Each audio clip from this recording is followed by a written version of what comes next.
See if I can get one of those shots when you start recording. I record you can cut angles, you know, like those. Jonathan always edits out one of the cool things I say and makes me look like an asshole.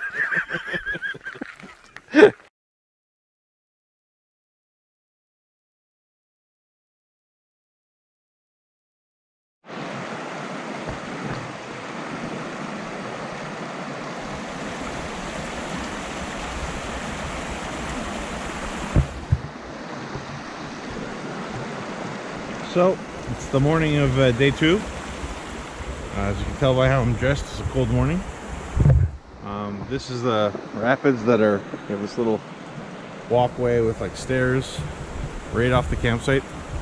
Campsite's directly on a portage.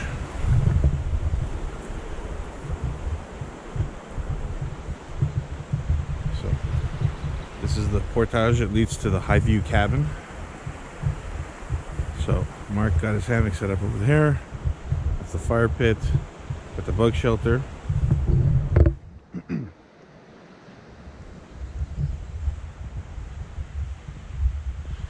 everyone else, we got ourselves tucked in over here.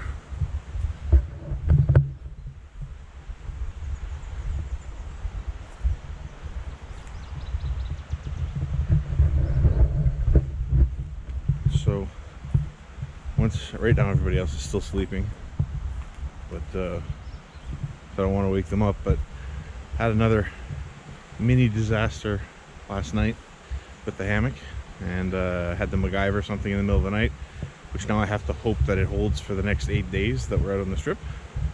But I'll show you that to you guys in a second.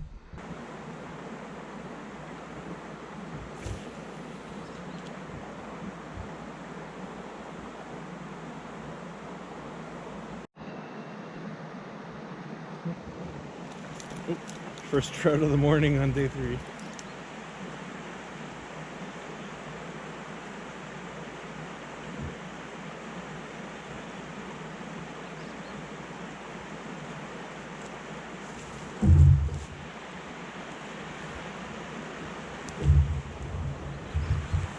So this is the mock hammock that I'm using for this trip, and it's a great hammock. The only downsides to it are how heavy the whole system is. You have a big inflatable pad.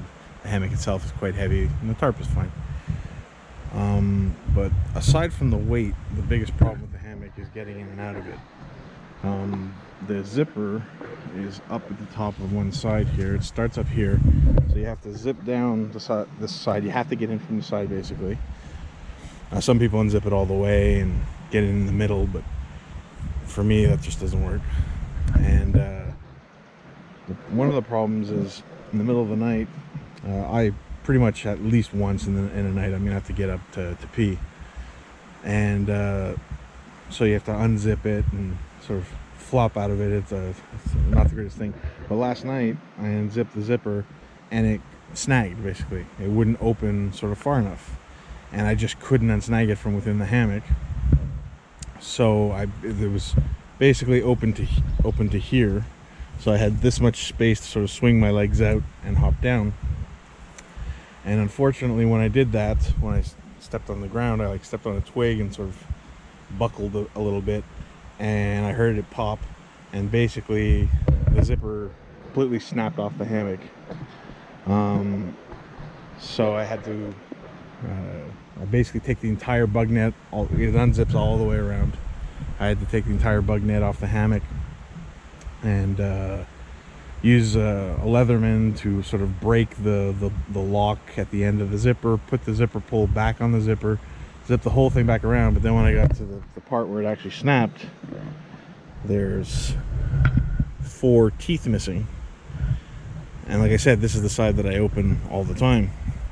So I zipped it past the teeth all the way up, and then trying to figure out how I was going to do this so I don't break it every single time I get out of the hammock, I basically used a fishing clasp, which I ran through the zipper on each side to stop the zipper from going past this point.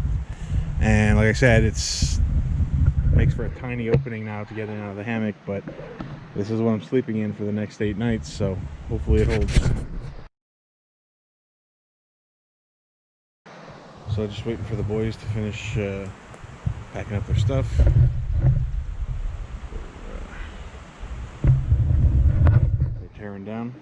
This is how I portage my boat. I have my fishing rod with a twisty tie onto the gunnel, spare paddle on there. On a long portage, I'll attach my main double blade on the inside. On short portages, I just carry it myself. Attach the yoke, fold down the seat, and I have this strap that goes from front to back, and that just helps me keep balance if I need to tip up the nose to go uphill and reverse for downhill. And my life jacket, I just carabiner to the back of the bag, and away you go.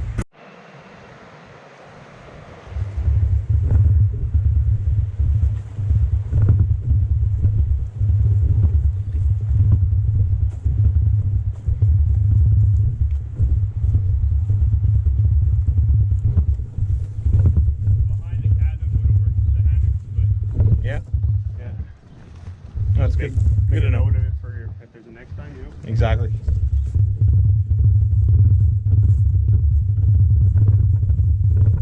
Coming up to the high view cabin. I'm not gonna bother stopping and looking at it. Been here before, but it's a nice cabin. You can rent it.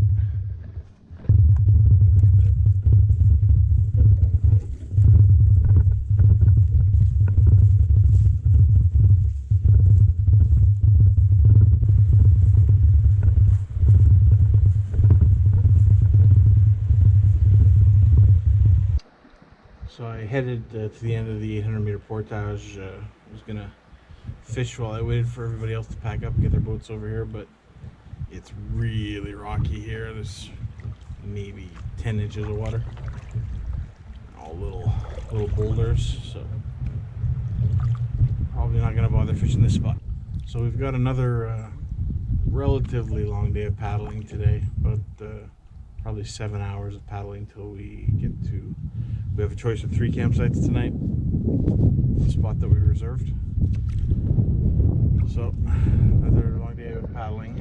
A few, not crazy amount of portages, but more portages than yesterday, at least longer ones anyway.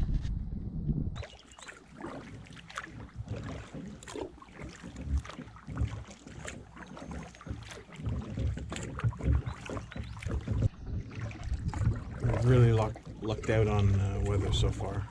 This is just another beautiful morning. Aren't many places in the world I'd rather be than right here, right now.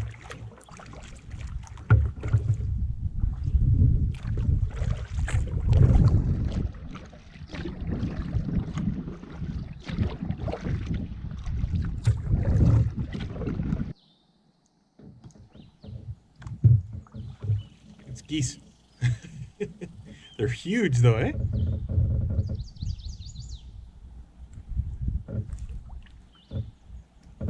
We saw something big moving up ahead. It's just some really big geese though.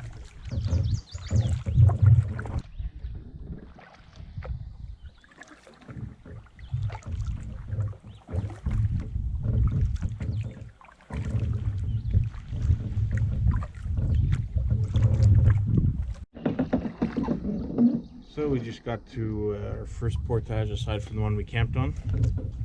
385 back to the Nipissing again. I went right past the portage, got up to the falls, and had to backtrack because totally missed the sign.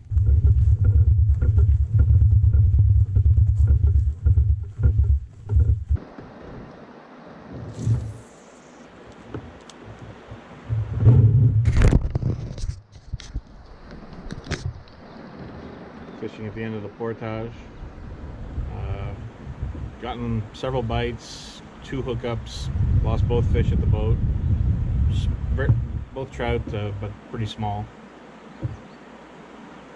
Slightly smaller than the one that we had with dinner last night. But at least there's some action.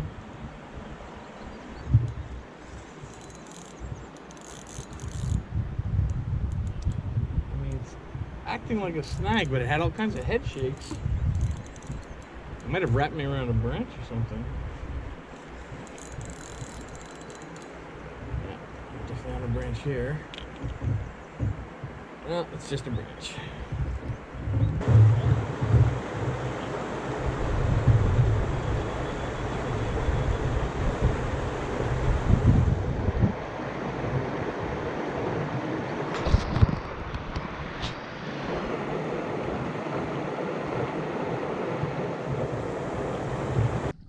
So I came across these two random paddlers in the park.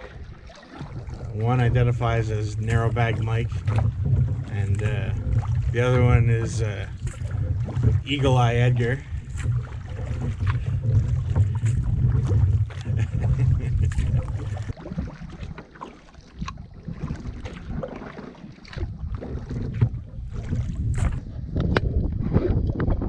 Man, we lucked out on the weather.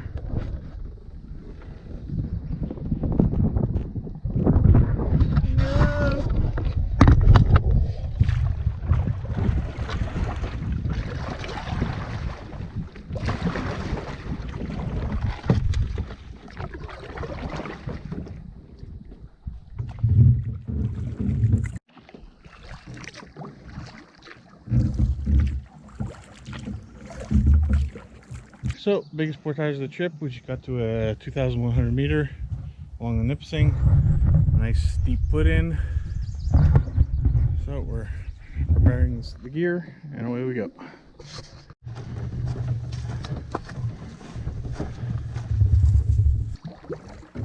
So we got on the water and had lunch on the water because the bugs at the end of that portage were just brutal. The portage was, I don't remember that portage at all. It was much harder than I remember. I don't remember having a hard portage on this part of the Nipissing. But anyway, we're still paddling along, making decent time. And the day is still perfect. So we're coming up to a big fallen tree that's been here for years. But what's amazing is the last time me and Marc came through here, the water was almost like past halfway the log.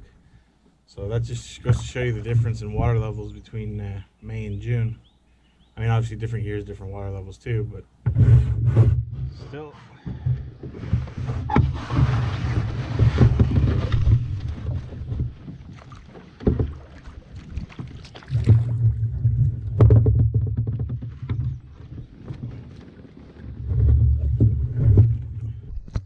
So for anyone who doesn't already know, if you hit this log jam on the Nipissing, there's a pretty well used portage through the alders on the right hand side of the log jam if you're going with the current.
Looks like Marc's got a fish.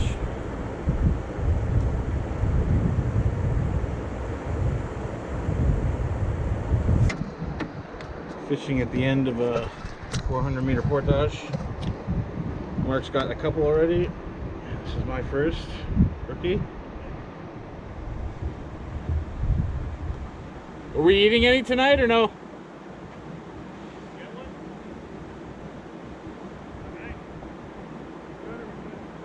Is anybody gonna eat any fish or no?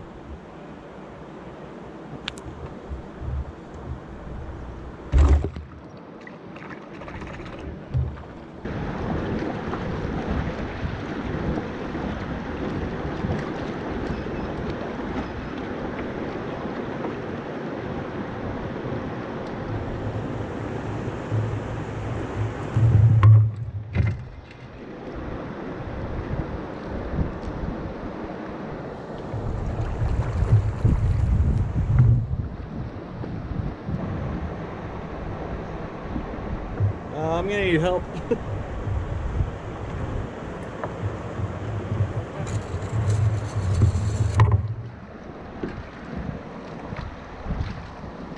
Can't tell how I'm wrapped. I'm wrapped multiple times, I know that much.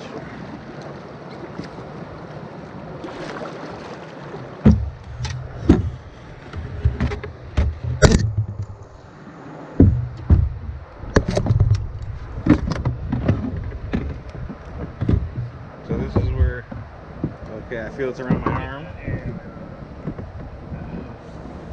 And then also around my arm in the other direction.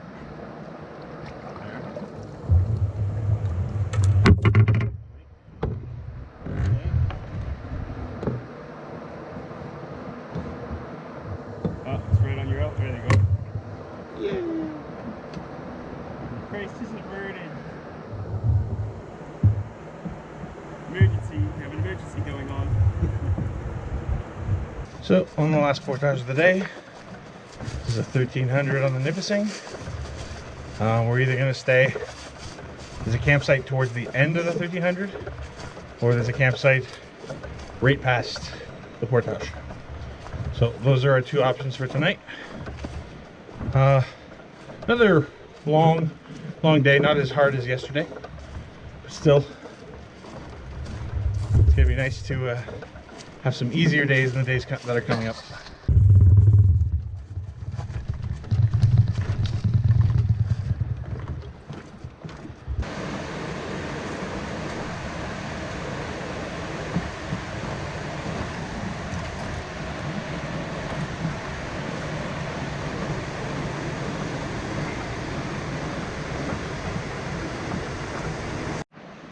So we're just stopped right now at campsite number 2, which was near the end of the portage. It's actually a beautiful little site, but it's, you know, very small, and the bugs are nuts. I don't think we'd have a bug shelter up with all the hammocks, with a few trees that are hammock friendly around here. But it's a beautiful spot.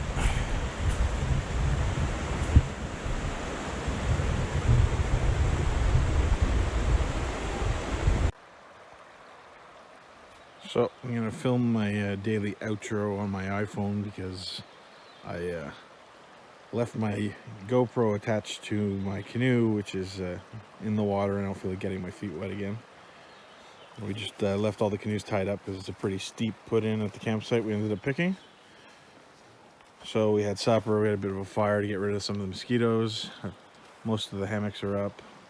Mike and Edgar are still setting theirs up. I ended up having, my zipper mod is still holding, but I ended up having to remove the fishing clasp and put it back on, afterwards, because to put in the inflatable mattress, you need to open the zipper past where it broke. So I had to do that carefully, but the zipper is still holding together, so I should have a bug net tonight, which is good because this site is absolutely full of mosquitoes. Morning of day 4 in the Nipissing River.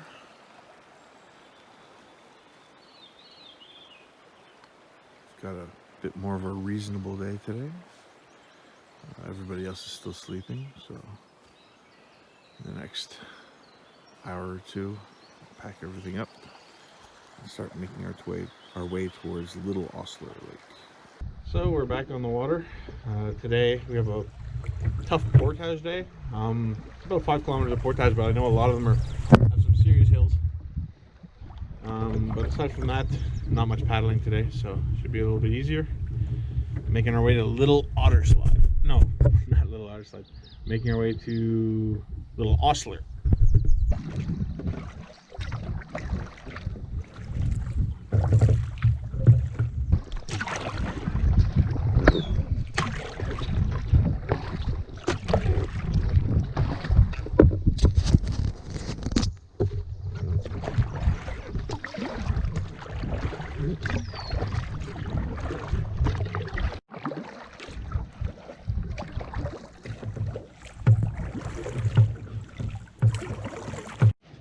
Got a beaver cut right in front of us here. There he goes.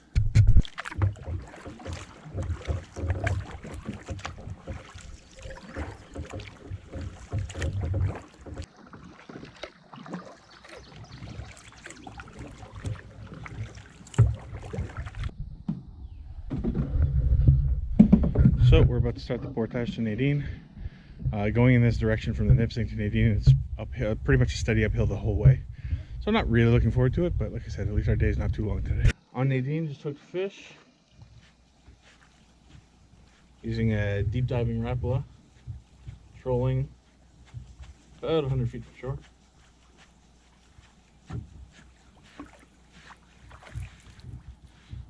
And it's a brook trout. There we go. So, beautiful little Lake Nadine brook trout. And he's off. I'm doing the 1800 now, leaving Nadine, going to Osler. I've done this portage in the other direction, and it was brutal. Just one huge hill that got really steep. Don't know in this direction how it's going to be, but it looks like, looking at the map, same elevation basically in both directions. I don't know if it's more gradual though. We'll find out. So as expected, the 1800 yeah, it was as bad in this direction as it is in the other one, but I mean, not the end of the world. And then having to stop twice for little 60-second breathers. Anyway, so now we have a tiny paddle and one more portage before the lake we camp on.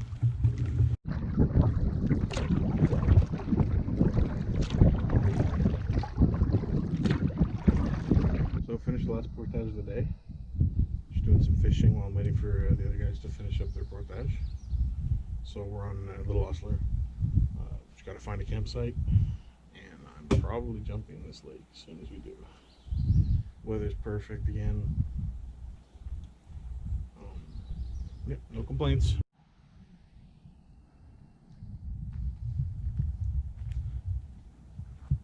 So a much more reasonable day today. As I expected, the portages were all very hilly, but nothing too bad. Got a nice campsite. There's 3 on this lake, and we're the only people on the lake, so we pretty much had our pick.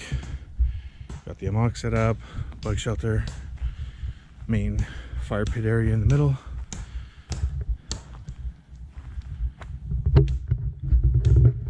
So basically rehydrating supper, and probably gonna throw a few lines later on. No, we all went for a swim. Felt great and cleaned up a little bit, and so pretty good day.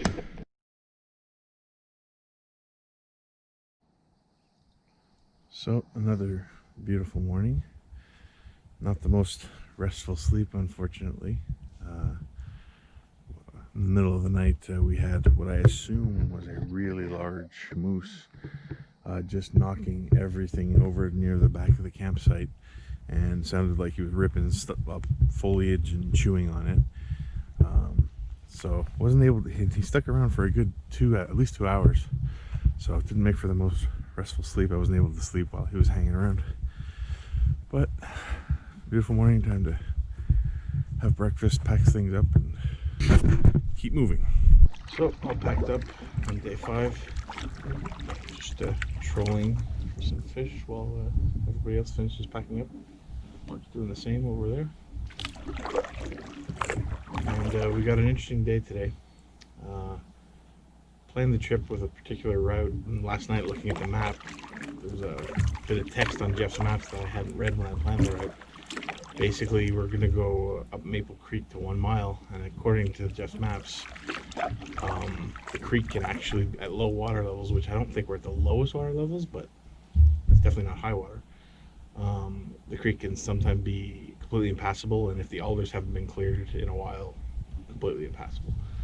So we came up with a plan where we're going to do the first portage on to Maple Creek and take a look at it, sort of judge it, and if it looks like we're not going to be able to make it through, then we're going to basically lengthen our trip, make our days even harder, and go a little bit further north and go through some like Erab Lake and Rat Trap or something like that, and make our way a different way basically.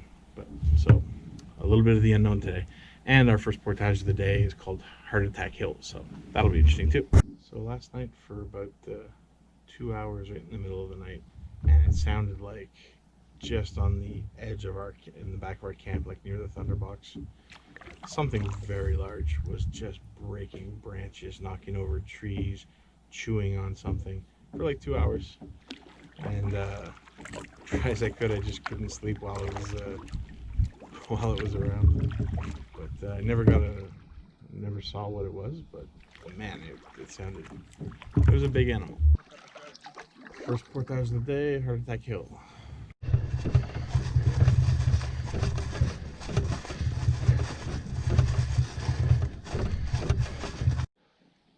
So that portage is definitely a heart attack, but going in the other direction.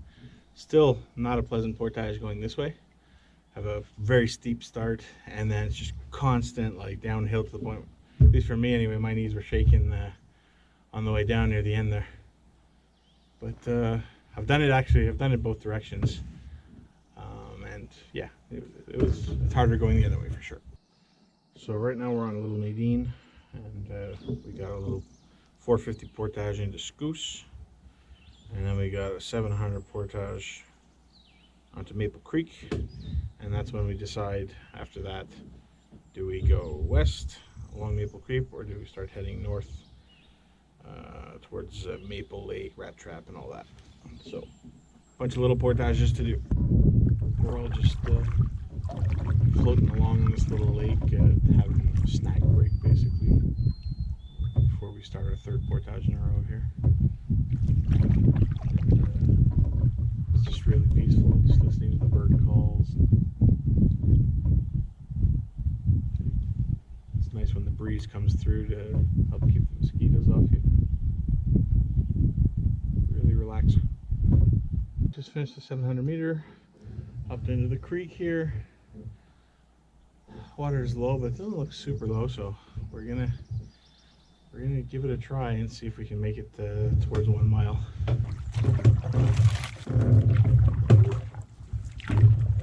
And there's a big beaver dam here, so this is probably what they are.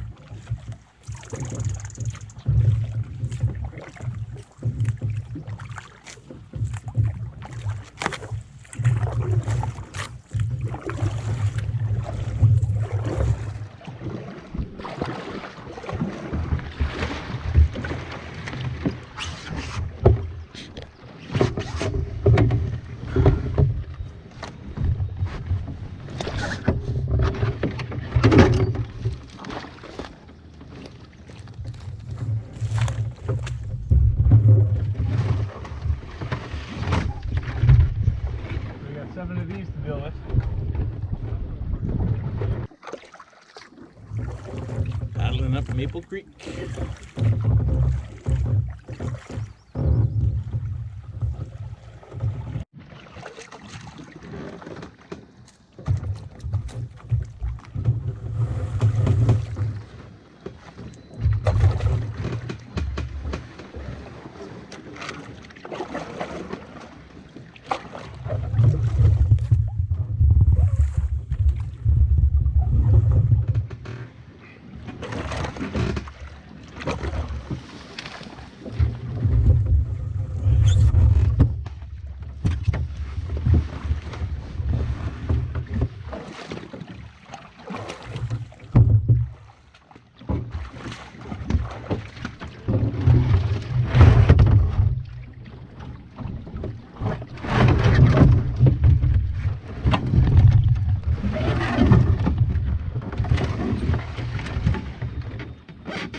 Nope, step in the mud on the other side.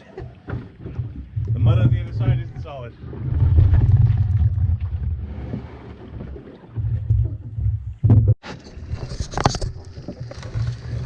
Beaver dam number 3.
just turning all the boats around because it looks like we've missed the portage. So we're gonna backtrack a little bit and try and figure out where we turned the wrong way. So we're stopped right now at the location where we think the 245 portages. There's no sign. According to the GPS on the phone, we're on the dot. Mark walks into the woods. It says he's walking on the portage, but there's no defined trail that he can find. He says everything's just completely overgrown. It's looking more and more like we're gonna probably abandon Maple Creek and probably go by Maple Lake. But anyway, we're still making that decision. But yeah, things look really overgrown. We went too far up the creek itself, and it just got way too. The alders just grew too far in, and it got really rocky, and there was almost no water left, which is why I think there's a portage in the first place. But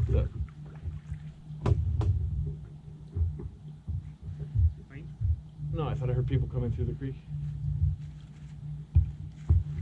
Anyway, we'll see what we decide. That was high quality stuff.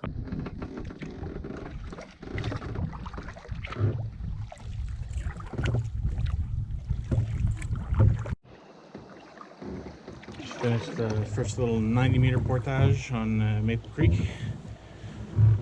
As you would expect, very easy portage. And a nice little rocky creek here.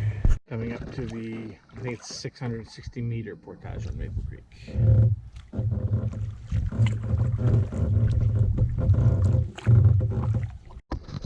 And we've arrived at Arabla Lake.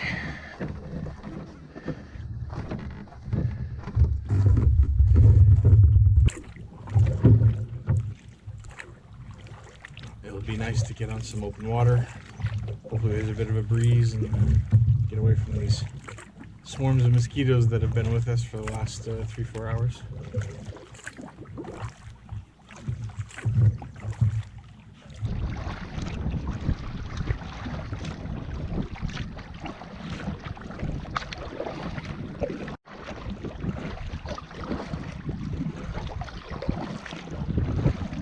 So coming up to I think the 175-meter portage from Érable to Maple, so we're going from the French word for maple to maple.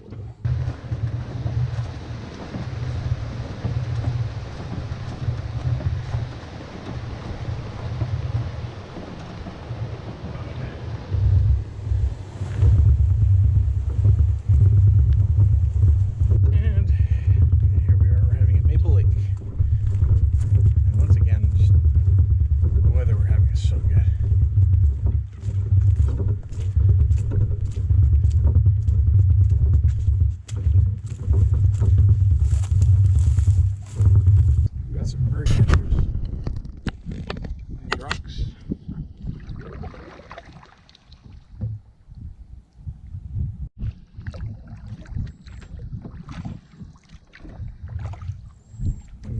Opening of Maple. Birds stayed in front of me as they usually do. You can go that way, go that way.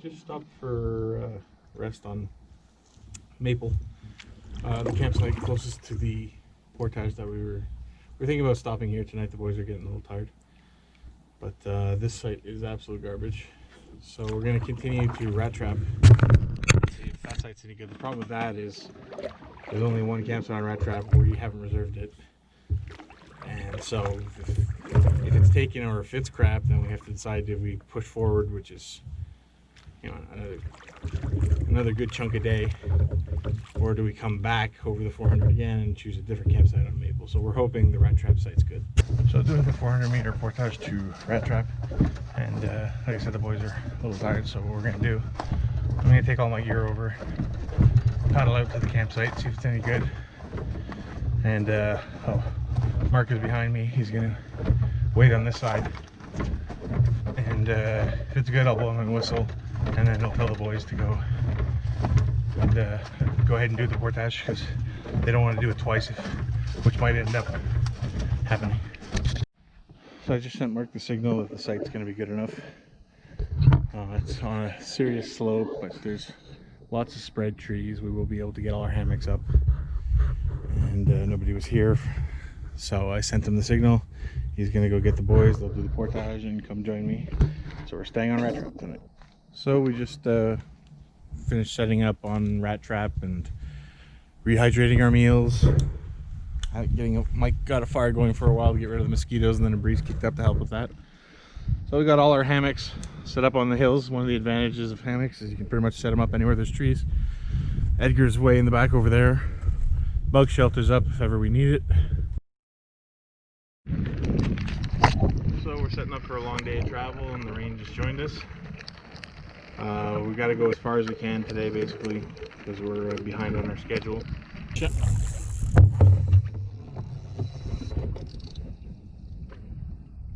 Yeah, it's fish. Oh yeah.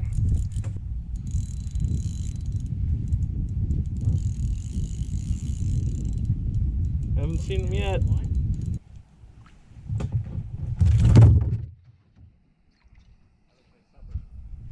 You want a lake trout for supper?